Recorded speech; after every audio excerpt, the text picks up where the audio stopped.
What's going on, everybody? Min here, and today we're going to take an early look at the X-Men by Marc Guggenheim Omnibus. Now, I'm going to go out on a limb here and say this might not be a run that everybody's familiar with. What does this collect? What's the Marc Guggenheim Omnibus? Well, I'll give you a quick breakdown before we get into the overhead shots. This is essentially the X-Men Gold Omnibus. And no, not to be confused with the X-Men Blue and Gold, which actually comes out this week at the time that I'm recording this. But Marc liked to pay homage to a lot of past X-Men stories, and I kind of mentioned this in the overhead. His Young X-Men runs collected here, which is kind of like the next iteration of the New Mutants. Then the X-Men Gold team is a sister book to X-Men Blue by Cullen Bunn, and I'll talk about that omnibus at the end of the video. So you have that kind of play on the 90s Blue and Gold stuff. He tackles the X-Tinction agenda event, but this time on Battleworld, and then ends with kind of a prequel of sorts to Days of Future Past. We're going to explore all that and break it down in this video, so before we do, make sure to leave a like on it, drop a comment down below, let me know if this is a run that you're interested in reading, or is it something you're already determined to pick up. Comment down below, subscribe to the channel, and let's jump into the overhead shots. All right, so this one's scheduled to come out on October 15th. This is the standard cover by the very talented Ken Lashley, featuring the X-Men Gold team, led by Pryde, Old Man Logan, Colossus, Storm, Nightcrawler. Now, the direct market edition is the Art Adams cover, which is a dope cover too, featuring Phoenix and the rest of the X-Men. I can go either way on these ones. I like both covers. All right, moving on to the spine. It's a big boy omnibus. X-Men by Marc Guggenheim. You have the rest of the creators here. We'll talk more about them as we get into the book. And then the back of the book. So I'll tell you what it collects, and then I'll break it down further with the table of contents, and we'll go over each kind of section. But it has the full run of Young X-Men, the 12-issue series. From the X-Men 2013 volume, Marc did issues 18 through 22. Then during the Hickman Secret Wars era, he did X-Tinction Agenda 1 through 4. Then X-Men Prime from 2017, the kind of relaunch that leads into the X-Men Gold run. This book collects the full run, the 36 issues plus the annual. It ties in with X-Men Blue by Cullen Bunn, and it collects 13, 14, and 15 from that series. It's got the Wedding Special 2018, which is Kitty Pryde and Colossus. Then you have X-Men Days of Future Past Doomsday 1 through 4, which we'll talk about. X-Men Manifest Destiny 3, Serve and Protect 3, and Marvel Comics 1001. It has the Marc Guggenheim stories from those issues with a $150 cover price. Of course, you don't want to pay cover price for these omnibus. That's why you got to check out panelboundcomics.com. Not only do they sell their books heavily discounted off the top, you can save an additional $2 every time by using code GEMMIN at checkout. Plus, they just got done with their 50% off DC sale, and now this week they got a sale on Marvel and other publishers. So make sure to check out panelboundcomics.com and use that code GEMMIN. All right, here we have the inside of the dust jacket, a quick synopsis on where we're at with the X-Men, what Marc decides to do with the team, little image here on the bottom, and then a biography on the creators. So Marc Guggenheim is also a screenwriter. He wrote episodes of The Practice, Law and Order, Brothers and Sisters. He created Elle Stone, and he was also the writer and producer for Flash Forward. Then you have artists like Diego Bernard, Carmine D, Gia Domenico, Manuel Garcia, Ken Lashley, Lan Medina, and Yannick Paquette. A fitting hardcover for what's basically the X-Men Gold Omnibus. You got that all gold with a huge piece with all the X-Men characters. Opens up to some gold cover pages. Nice pinup, again, with the X-Men team. Then you have your credits / table of contents. So this is going to help map out the book. It doesn't give you page numbers, however, but it's a pretty straightforward omnibus. So the first thing we're going to get is the 12-issue Young X-Men. So here's where that starts. So what's funny about Marc Guggenheim's run on the X-Men is that it's pretty much every story paying homage to another story. The Young X-Men story is very reminiscent of like the New Mutants origin. It was actually a direct kind of successor to the New X-Men Academy X, and this is after the Messiah Complex stuff. So you have this newer team. It starts off with the character Blindfold having a vision of a team of X-Men that are facing off against Donald Pierce, who was from the Hellfire Club.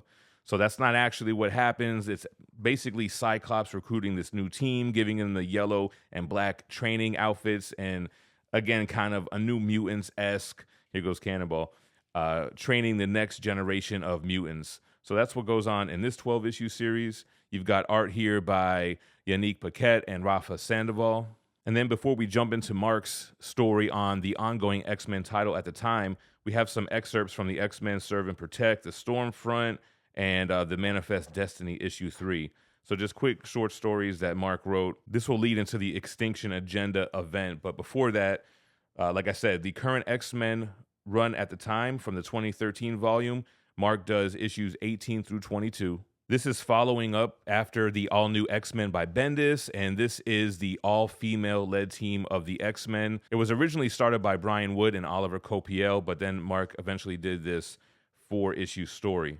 So they threw the variant covers in kind of randomly, like the X-Men Prime we'll get to in a moment, but it's kind of weird how they did the X-Tinction Agenda and then X-Men Prime, but we're still in the X-Men story right here. And then here we are to the X-Tinction Agenda. So this takes place, like I said, during Secret Wars. You can see here.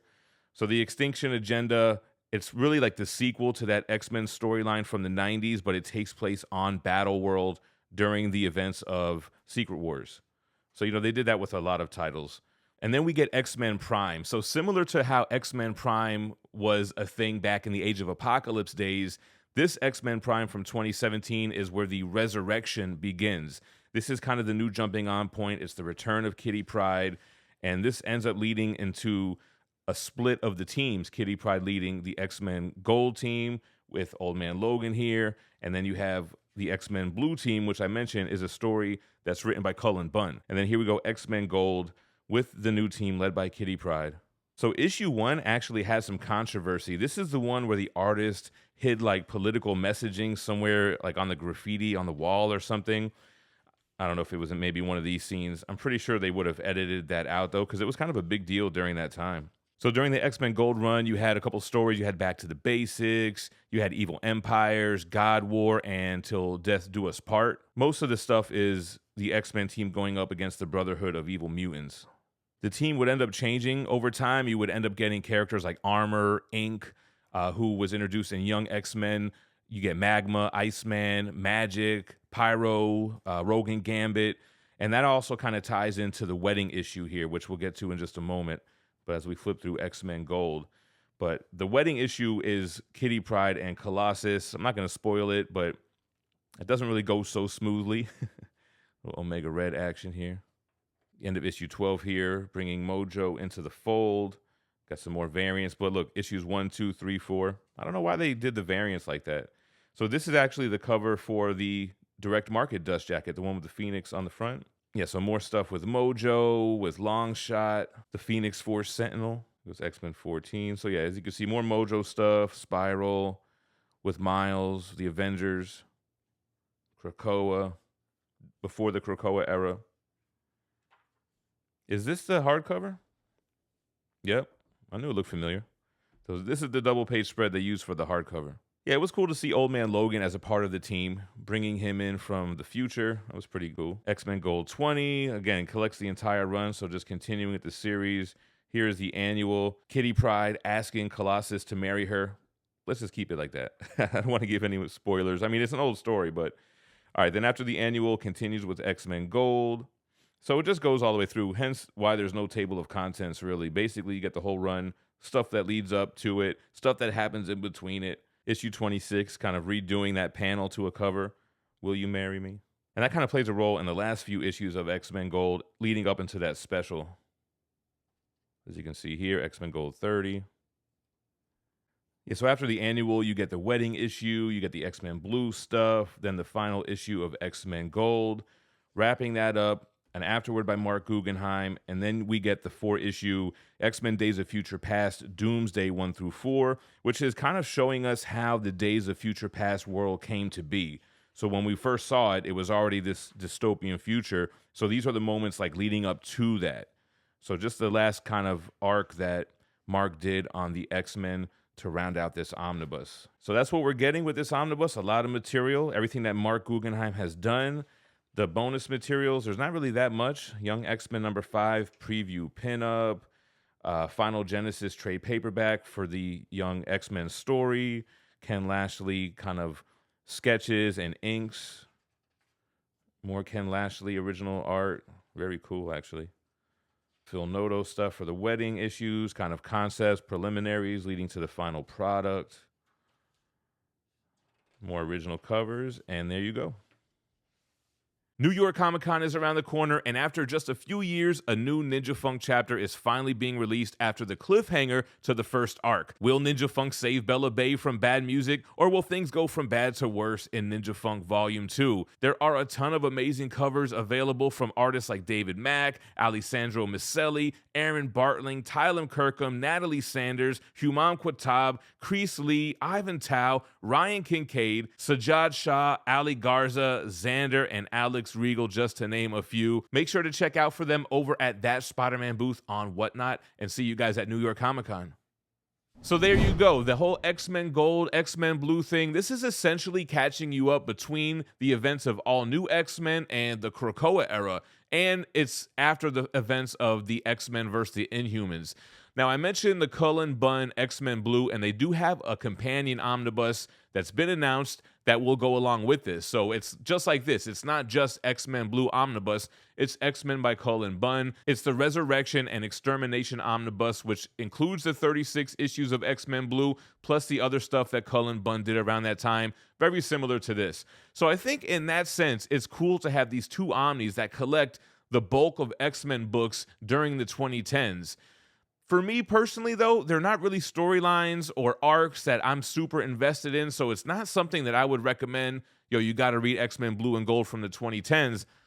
I'm more of an X-Men Blue and Gold from the 90s guy, but to each their own. This might be stories that you first read that got you into comics, so, not everything is for everyone, but let me know what you thought about the X-Men Omnibus by Marc Guggenheim in the comments down below. As always, I appreciate you watching. Stay minty fresh. Peace.